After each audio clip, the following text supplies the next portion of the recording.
नमस्कार दोस्तों, हमारे यूट्यूब चैनल में आपका स्वागत है। आज हम आपको बहुत ही प्यारा सुंदर सा चुटकुला गीत सुनाएंगे। गीत जैसा भी हो अपनी राय कमेंट में ज़रूर देना। हो सासू समझ बूझ के ताला दिहु अलमारी माँ, बदला लेब बीमारी में ना।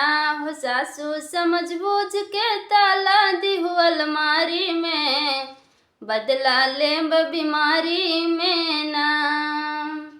हो हमरे ससुरु कई कमाई, बूढ़ा खूब मौज उड़ायो। हमरे ससुरु कई कमाई, हो बूढ़ा खूब मौज उड़ाओ। हमरे ससुरु कई कमाई, हो ज्यादा बोलबू बूढ़ा लोढ़ा गिरी कपारे पर, बदला लेब बुढ़ारी माना। हो ज्यादा बोलबू बूढ़ा लोढ़ा गिरी कपारे पर, बदला लेब बीमारी माना।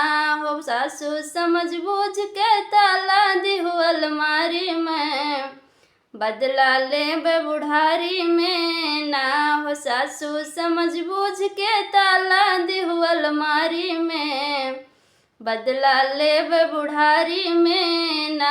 हो सासू समझ बूझ के ताला दिहु अलमारी में, बदला लेब बुढ़ारी में ना।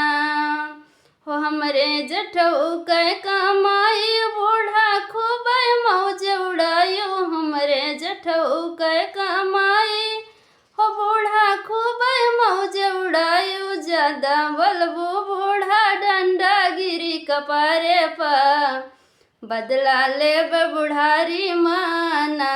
हो ज्यादा बोलबू बूढ़ा डंडा गिरी कपारे पर, बदला लेब बुढ़ारी माना। हो सासू समझ बूझ के ताला दिहु अलमारी में, बदला लेब बुढ़ारी में ना।